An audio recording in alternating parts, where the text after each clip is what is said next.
अपने खेत में हल चला, उनको क्या लेना, रन मरो, ये राजा मर जाएंगे उनके हम राजा, क्योंकि सब हिंदू राजा ही थे। मुसलमानों के आने के पहले सब हिंदू राजा। जनता ये सोचती थी भाई आमेर हार जाएगा, क्या फर्क पड़ता, हम चित्तौड़ को पकड़ लेंगे।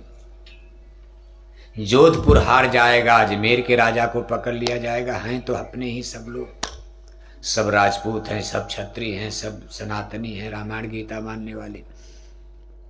लेकिन अब देखो स्थिति बदल रही है। भारत में मुसलमान प्रवेश कर रहे हैं।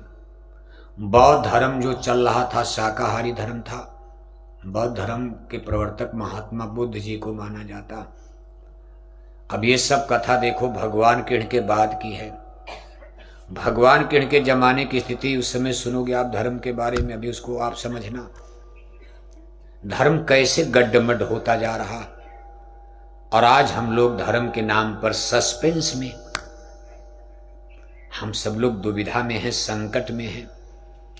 कोई सही सलूशन, सही निदान नहीं निकल पा रहा। भारत के बड़े बड़े शंकराचार्य, बड़े बड़े ज्ञानी विज्ञानी, आचार्य प्राचार्य, ये भी धर्म की सही परिभाषा जनता के सामने नहीं दे पा रहे। जनता नाराज है, भाई ये तो ब्राह्मणों का धर्म है।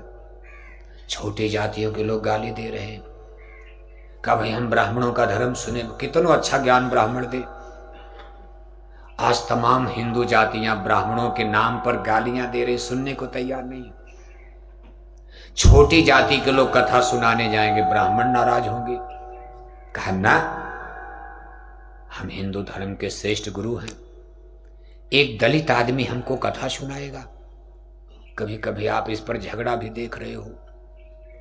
तो धर्म बड़ी बुरी गति में फंस चुका है। लेकिन जब आप पीछे मुड़कर देखोगे तो ऐसी स्थिति नहीं थी। भारत में महात्मा बुद्ध जी का धर्म शाकाहारी, महावीर साहब का भी धर्म शाकाहारी, वैष्णव धर्म आर्य समाजी, जिसको स्वामी दयानंद सृष्टि ने स्थापित कराया। आर्य समाज में तो लोग लहसुन प्याज भी नहीं खाते थे। वैष्णव धर्म, शैव धर्म, शैव धर्म माने भगवान शंकर को मानने वाले, वैष्णव धर्म माने भगवान विष्णु को मानने वाले। भगवान श्री कृष्ण के शरीर त्यागने के बाद, महाभारत के युद्ध के बाद दूसरा संकट आया था द्वारिकापुरी में, जब यादवों की लड़ाई हुई है। ये भी बहुत नृशंस, बड़ा ही दर्दनाक हादसा हुआ था। आप सुनते हो 56 कोटि यदुवंशी लड़कर के मर गए। कोटि माने करोड़ नहीं, 56 करोड़ आदमी एक मैदान में कहाँ है बताओ आप। आपकी सीकर में कहीं 10 लाख आदमी आ जाएं तो टट्टी पेशाब की आफत हो जाएगी। 56 कोटि का मतलब उस समय यदुवंशियों के 56 वंश, 56 गोत्र, 56 शाखाएं चलती थी। जैसे जाति में भी जाते, जैसे आपके जाट में भी कई गोत्र है, कई वंश है, कई शाखाएं हैं। 5000 साल पहले यदुवंशियों की 56 शाखाएं थी। वृश्चिक वंश, कुकर वंश, भोज वंश, तमाम वंश, अलग अलग गोत्र। वृश्चिक वंश में भगवान श्री कृष्ण ने जन्म लिया था। इस 56 गोत्रों के अलग अलग चौधरी यानी सरदार हुआ कर उस समय के सिस्टम के अनुसार। यही 56 कोटि 56 वंश के लोग आपस में लड़ करके मरे थे। बड़े बड़े सरदार मरे थे, जनता नहीं। जनता से क्या लेना देना। जनता भी गांव गांव में अपना अपना मान करके सब लड़ करके मरे। बहुत बड़ा यानी बहुत बड़ी पावर, यानी यदुवंशियों की जो सुपर पावर थी, मिलिट्री पावर, जिसमें बड़े बड़े लैंड लॉर्ड, सामन, जमींदार, ये बड़े बड़े सरदार, वीर, वो लोग मर गए। छोटे तबके की जनता जैसे किसान हैं, ज्यादातर यादव लोग तो गाय भी चराते थे, गोपाल नाम में पड़ गया, ग्वाला गोपाल। ये छोटे तबके की जातियां, छोटे छोटे लोग बच गए थे। लेकिन उच्च वर्गीय, जिसको क्रीमी लेयर कहते हैं, उच्च वर्ग के यादवों का विनाश हो गया था, ऊपर वालों का। और झगड़ा हुआ था गद्दी को लेकर। कृष्ण भगवान के बाद गद्दी पर कौन बैठेगा। भगवान के उनके 59 लड़के थे, कहा दादा की गद्दी हमको मिले। दूसरे वंश वालों ने कहा नहीं नहीं, अब की ट्रांसफर होना चाहिए, भाई एक ही वंश में नहीं रहे। इसी बात का फैसला नहीं हो पाया, अंत में शराब पीने लगे थे। ऐसा इतिहास मिलता कि भगवान के उनके बुढ़ापे में यदुवंशी बेलगाम हो गए। बुढ़ापा में आप क्या करोगे? बुढ़ापे में आपके घर में बेटा बेटी बेलगाम हो जाए, आपकी कौन सुनता? आप चारपाई पे पड़े हो। अब आप नौकरी से रिटायर हो गए, आप गठिया पकड़ लिया, बात पकड़ लिया, बीपी के मरीज हो, कुछ बोलोगे तो हाँ फेफड़ा दम फूलती है। आपकी घर में कौन सुनेगा? लोग डांट देंगे, दादा चुप रहो, आपका जमाना गया, ये नया जमाना है। बुढ़ापे में फिर भगवान किरण पर भी समय आ गया। भगवान थे लेकिन शरीर तो शरीर हाड़ मांस का, उनका भी शरीर बुढ़ापे में, और कौन सुनता? उनके 59 लड़के में कई दर्जन लड़के ही शराब पीने लगे। बताओ आप, जिनको भगवान कहा जाता, उनके 59 पुत्रों में कई पुत्र शराब पीने लगे। संगत में बिगड़ गई, संगत बिगड़ गई यादों की। को न कुछ संगत पाए नसाई, सत्संग की कमी से तो समाज बिगड़ेगा। सठ सुधरे सत्संगत पाई, अच्छी संगत, सत्संग मिलेगा तब तो good idea, good behaviour, good thinking. जब हमारे समाजों में सत्संग की कमी होगी तो हमारे बाल बच्चों का, बेटे बेटियों का चाल चरित्र अच्छा बनेगा खराब बनेगा? वो भले अंग्रेजी बोलेंगे लेकिन शराब पिएंगे, फर फर फर फर अंग्रेजी बोलेंगे, और उसी अंग्रेजी का उनको घमंड भी होगा कि पूरे गांव में मुझसे बड़ा विद्वान कोई, लेकिन वो शराब पीने लगेंगे। सत्संग का शिक्षा और संस्कार दो अलग अलग चीज है। शिक्षा तो स्कूल कॉलेज दिल्ली बंबई बेंगलोर हैदराबाद सबको मिल रही, लेकिन संस्कार के लिए तो सत्संग के स्कूल में चलना पड़ेगा। सठ सुधरे सत्संगति पाई। कभी कभी ये भ्रम होता है, हम लोग यही धोखा खा गए कि हम लोग शिक्षा से ही जमाना बदल लेंगे, संस्कार ठीक हो जाएगा। ऐसा होता नजर नहीं आ रहा। संतों की वाणी कभी वृथा नहीं हो सकती। शिक्षा तो आपके गांव में खूब मिल गई, बेटे बेटियां सब लोग पढ़े लिखे, इंटेलेक्चुअल ग्रेजुएट। हरियाणा में देखो, पंजाब में देखो, राजस्थान में देखो, सब लोग पढ़े लिखे, बीए एमए पास, लेकिन लिए दिए इनके चाल चरित्र को जरा देखो आप। आज हमारे बेटे ही नहीं बेटियां शराब पीने लगी। बताओ आप, गप नहीं बोल रहे, जब आपको पता लगेगा। भी नहीं, एक ही मछली तालाब को गंदा कर देती है। अभी गांव देहात में नहीं, लेकिन भारत के बड़े बड़े शहरों में, और वो भी यूनिवर्सिटी में, जिस शिक्षा का आपने भरोसा किया था कि हमारे बेटे बेटियां पढ़ लिख लेंगे तो राम बन जाएंगे, कृष्ण बन जाएंगे, गांधी और सुभाष बनकर हमारा नाम रोशन करेंगे, लेकिन बेटे बेटियां इंजीनियर डॉक्टर तो बन गए, लेकिन उन्होंने एक गंदी आदत पकड़ लिया, शराब पीने लगे। और बेटों के साथ हमारी बेटियों ने भी बड़े बड़े यूनिवर्सिटी कॉलेज में माँ बाप के चोरी चोरी शराब पीना शुरू। वहाँ माँ बाप हैं, कौन देख रहा? वहाँ के बड़े बड़े होटल वार क्लब में हमारी बेटियां 11-11 बजे रात तक शराब पी रही हैं। किसी जाने अनजाने के हाथ में हाथ डालकर आधी रात तक नंगा नाच रही हैं। डांस हो रहा है, आपको क्या पता है? तब तक उनको बहलाकर फुसलाकर धोखा देकर कोई जंगल लेकर भाग गया। पता लगा कि उसका बॉयफ्रेंड था। क्या था? अब अंग्रेजी है, माँ बाप को पता नहीं बॉयफ्रेंड क्या होता है, ऐसी अंग्रेजी ला दिया। तब तक तो बेटी की जान ही चली, बॉयफ्रेंड ने ही बेटी को मार डाला। 6 महीना के बाद खोजते खोजते पुलिस खोज रही, शासन खोज रहा, माँ बाप रो रो कर बुरा हाल है। महीना 2 महीना के बाद बेटी की कटापटा मुर्दा लाश। आंख निकाल दी गई है, टांग तोड़ दी गई है, पेट फाड़ दिया गया है, सड़क के किनारे, कहीं नहर के किनारे जंगल में बेटी की कटी पटी मुर्दा लाश मिल रही है। ये शिक्षा है।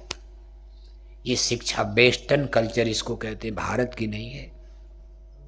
जिस पर हमको आपको बड़ा गरूर था, भरोसा था कि हम अच्छा समाज बना लेंगे। अब हम शिक्षा को पूरा दोष, शिक्षा ने इंजीनियर भी बनाया, शिक्षा ने डॉक्टर बनाया, बड़े बड़े जय, पढ़ाई लिखाई बुरी नहीं थी, बेटियां इंजीनियर बने, डॉक्टर बने, कौन मना करता। बेटियां हमारी आज के जमाने में सती, अनसुईया, सीता, सावित्री तो बन नहीं सकती। उसको बनने का समय तो बहुत पीछे चला गया। कर्णावती, दुर्गावती बनकर कोई जिंदा जलेगा आग में? यही भारत देश है ना। सती अनसुईया ने अपने सतीत्व के ज्ञान के बल पर, शक्ति के बल पर, ब्रह्मा विष्णु शंकर जिनको आप भगवान कहते हो, 6 महीने का लड़का बना करके पालन में झूला दिया था। 40 साल के नौजवान को कोई 6 महीने का लड़का कैसे बना देगा?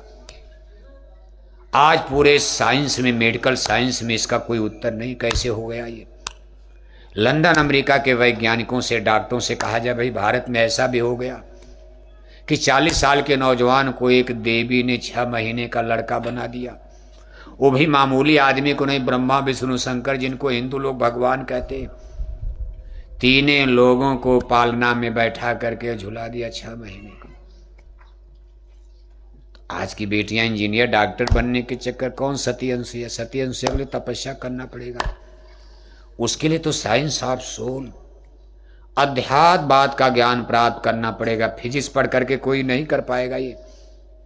फिजिक्स पढ़ने वाले जहाज बना लेंगे, हेलीकॉप्टर बना लेंगे, कार बना लेंगे, अणुबम परमाणु बम बना लेंगे, लेकिन 40 साल के आदमी को 6 महीने का लड़का बना देना, ये आध्यात्मिक विज्ञान का कमाल, आध्यात्मिक विद्या का कमाल है। और इसी धरती पर हुआ है भारत में। चित्रकूट का नाम आपने सुना, चित्रकूट में मंदाकिनी बहती हैं, वहीं पर सती अनसुईया का आश्रम जंगल में, बिल्कुल आज भी वो जगह बनी हुई है, सती अनसुईया माता संतुईया आश्रम। इसी धरती पर आपने देखा सावित्री अपने मरे पति सत्यवान को जिंदा कर लिया। यमराज लेकर जा रहे हैं, उनके दूत ले जा रहे हैं। सती सावित्री ने अपने सतीत्व के बल पर मरे हुए पति को जिंदा कर लिया। आज दुनिया में कोई ऐसा टिकिया, टैबलेट, इंजेक्शन आज भी नहीं बन पाया कि कोई आदमी मर गया, कोई इंजेक्शन लगा दो थोड़ा जिंदा हो जाए। अगर ऐसा होता तो लोग करोड़ नहीं अरबों रुपया देते, महाराज हमारे दादा के 1 घंटा जिंदा कर दो। कहा क्यों? अरे कहा बस 1 घंटा में पता चल जाए कि पैसा किसको किसको कर्जा दिए, सब तो मर गए एकाएक हार्ट अटैक में। हमको पता ही नहीं किसको किसको कर्जा बांटे हैं, कहाँ कहाँ बैंक में जमा खाता होता। कम से कम जिंदा हो जाएंगे, अंगूठा लगा करके बैंक का पैसा तो निकालेंगे, महाराज जिंदा कर दो। 1 करोड़ खर्चा करेंगे, हमारा 1 अरब बैंक में नहीं तो डूब जाएगा। दादा मर गए हार्ट अटैक में, वो भी ऐसा अटैक आया आधी रात को कि हमको पता नहीं चला, साइलेंट अटैक आ गया। दादा खा पी कर आराम से सोए, रात में ही राम नाम। ऐसी भी तो बीमारी आ गई, साइलेंट अटैक, किसी को पता नहीं, बगल में पता नहीं, दादा मर गए। सुबह हिलाया डुलाया तो पता चला राम नाम। अब उनका सब पैसा फंसा हुआ है, कहाँ कहाँ है। लेकिन आज तक दुनिया में कोई ऐसा इंजेक्शन लंदन अमेरिका नहीं बना पाए। लेकिन मरे पति को जिंदा कर लिया, सती सावित्री का नाम आता। अब इसको हम लोग कल्पना मानते हैं, खिस्सा कहानी। आज के पढ़े लिखे लोग, जैसे किसी से कहा जाए भाई जहाज, कहा रे महाराज हम जहाज बैठना जानते, हम बनाना क्या जाने। लेकिन जिसने जहाज बनाया होगा, नक्शा पहले जिसके दिमाग में आया होगा, वो भी, उसका भी दिमाग देखो आप। आज हम लोगों को छोड़ दिया जाए हवाई अड्डे, जहाज पर बैठना नहीं जानते। कितने लोग इधर उधर भटकते रहेंगे टिकट लेकर, महाराज तब उसमें रहते हैं, इधर चलो इधर चलो इधर चलो। बताने वाले न मिले तो आप जहाज में बैठ नहीं पाओगे। उसकी ऐसी कठिन प्रक्रिया है। लेकिन जिसने जहाज बनाया होगा, वो भी तो कोई दिमाग रहा होगा। जहाज बना दिया, अणुबम परमाणु बम बना दिया, हेलीकॉप्टर बना दिया, कार बना दिया, मोटर बना दिया। आम आदमी तो एक सुई बनाना नहीं जान सकता। सुई कैसे बनी होगी सुई? जिसके दिमाग में सब चीजें आई होंगी वो लोग भी तो आदमी थे।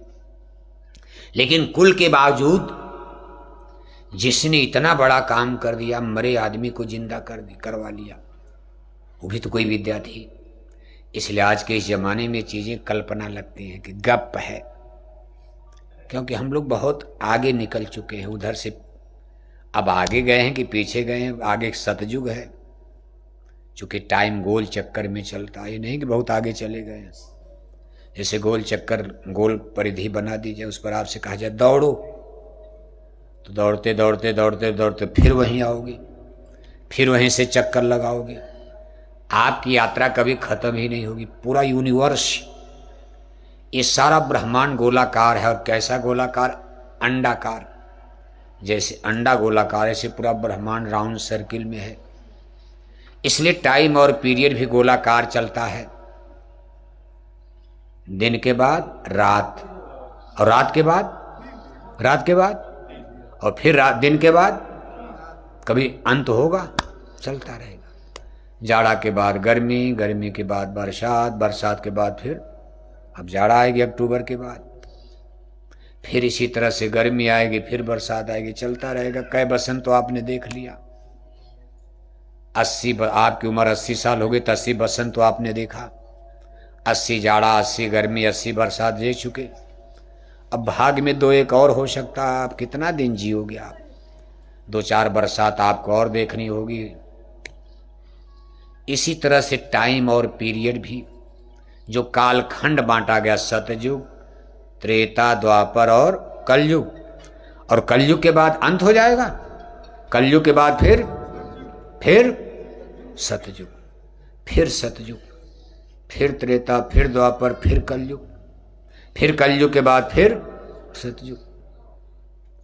ये गुण और कर्म पर बंटवारा होता। युग कैसे बदलता? गुणों पर बदलता। गुण, धरती वही रहेगी, आसमान वही रहेगा, सूरज चांद वही रहेंगे, आदमी भी वही रहेगा, लेकिन गुणों में बहुत बड़ा डिफरेंस आ जाता। अब ये सब नेचुरली कॉन्शियस, कुदरत की रचना है क्या कि जैसे दिन रात